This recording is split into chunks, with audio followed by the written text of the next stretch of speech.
Olá pessoal, tudo bem? Dando continuidade às nossas aulas de economia, hoje nós falaremos aqui sobre sistemas econômicos ou organizações econômicas. Como os países estão classificados, quais os tipos de sistemas econômicos que nós temos nas nossas economias. Sistemas econômicos, ou também conhecido como organização econômica, é a forma política, social e econômica pela qual uma sociedade está organizada. É um sistema que organiza a produção, a distribuição, o consumo de todos os bens e serviços, ou seja, como este país está organizado, de que forma que acontece a sua política, existe uma democracia, existe um socialismo, de que forma as pessoas estão convivendo com o contexto político, de que forma que os produtos e serviços são colocados à nossa disposição enquanto consumidores, de que forma existe a capacidade de produção, existe limite de produção, quem decide o que será produzido. Então, tudo isso aqui faz parte da análise do sistema econômico. Os elementos básicos de um sistema econômico são os estoques de recursos produtivos, capital, tecnologia, mão de obra, matéria-prima. E aí nós vamos falar um pouquinho das famílias, porque as famílias são que oferecem o seu trabalho, oferecem recursos produtivos para as empresas. Um outro também elemento básico do sistema econômico é o complexo de unidades de produção, ou seja, as empresas. Como as empresas produzem? Elas têm a livre iniciativa ou elas devem seguir uma regra de um pensamento central?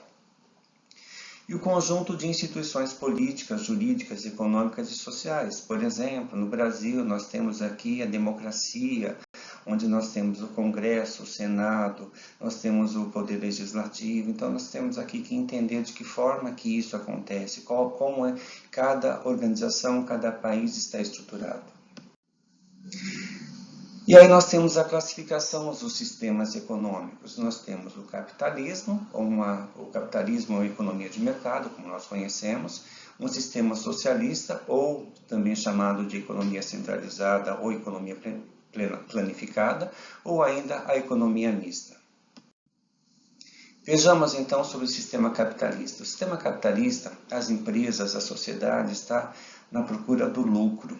Então, nós temos aqui as forças de mercado que regem toda a economia. Existe a livre iniciativa, a propriedade privada dos fatores de produção. Cada empresa tem os seus fatores de produção. Nós podemos trabalhar onde nós bem entendemos, qualquer tipo de empresa. Os preços dos bens ou serviços, os salários, são determinados pela lei da demanda e de oferta, ou seja, quanto mais demanda nós tivermos um determinado produto, existe ali a possibilidade de ter aumento por aquele preço daquele produto. Quanto mais técnico, quanto mais for necessário um cargo com mais conhecimento, o salário será maior. E nós temos a livre concorrência entre as empresas, então todas as empresas concorrem entre si quando nós temos a estrutura de mercado de concorrência perfeita. Então as empresas podem estar concorrendo entre si. Já por outro lado, nós temos um sistema socialista, também chamado de economia centralizada ou planificada. Todas as questões econômicas, tudo é decidido por um órgão central de planejamento. Então, o governo que vai estipular preços, vai estipular salários, o que pode ser produzido, o que não pode ser produzido, de que forma aquilo será consumido, se existe limite de produção ou limite de consumo. Então, ali o poder público detém toda a propriedade dos fatores de produção. Então, eles são os donos dos fatores de produção. As empresas geralmente são do governo, então não existe a livre iniciativa.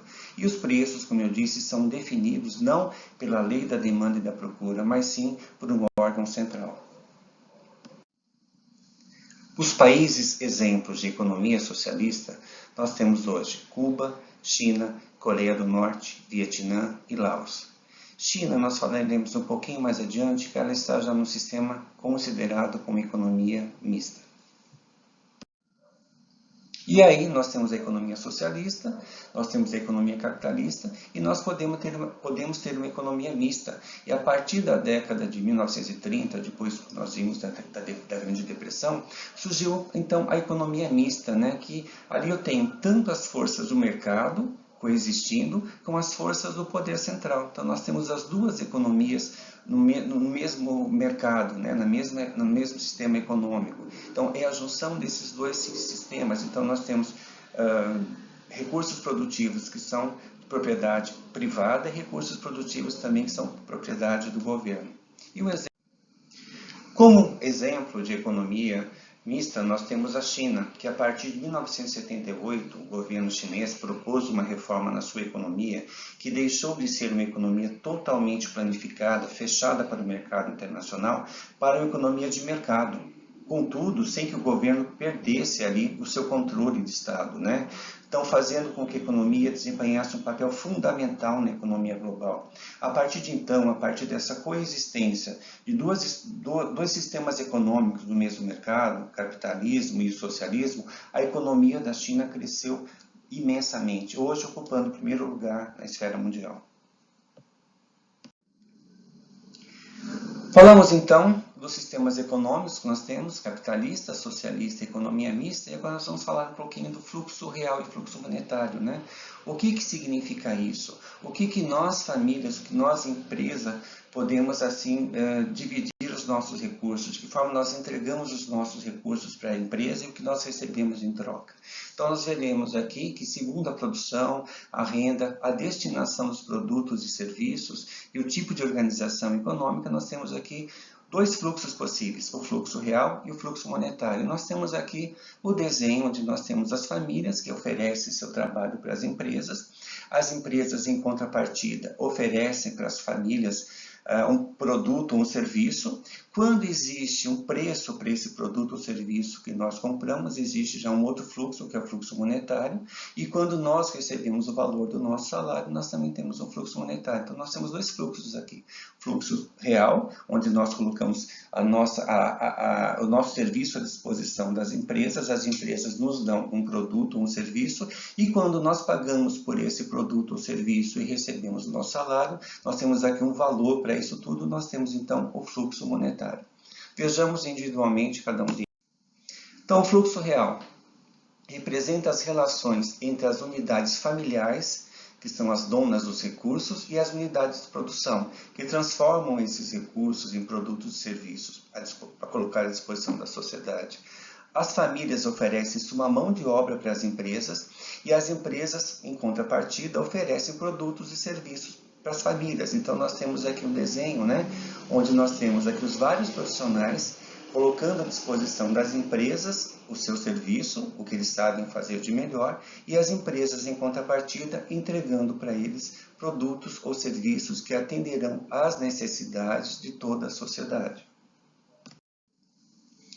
O fluxo monetário descreve o pagamento dos salários que as empresas pagam para essas pessoas que entregaram ali o seu serviço, e também as pessoas pagam para as empresas ali o valor correspondente aos produtos ou serviços adquiridos. Então, o fluxo monetário descreve o pagamento dos salários que as empresas oferecem para as unidades familiares, para a sociedade, e o preço pago pelas famílias pela compra dos seus produtos ou serviços.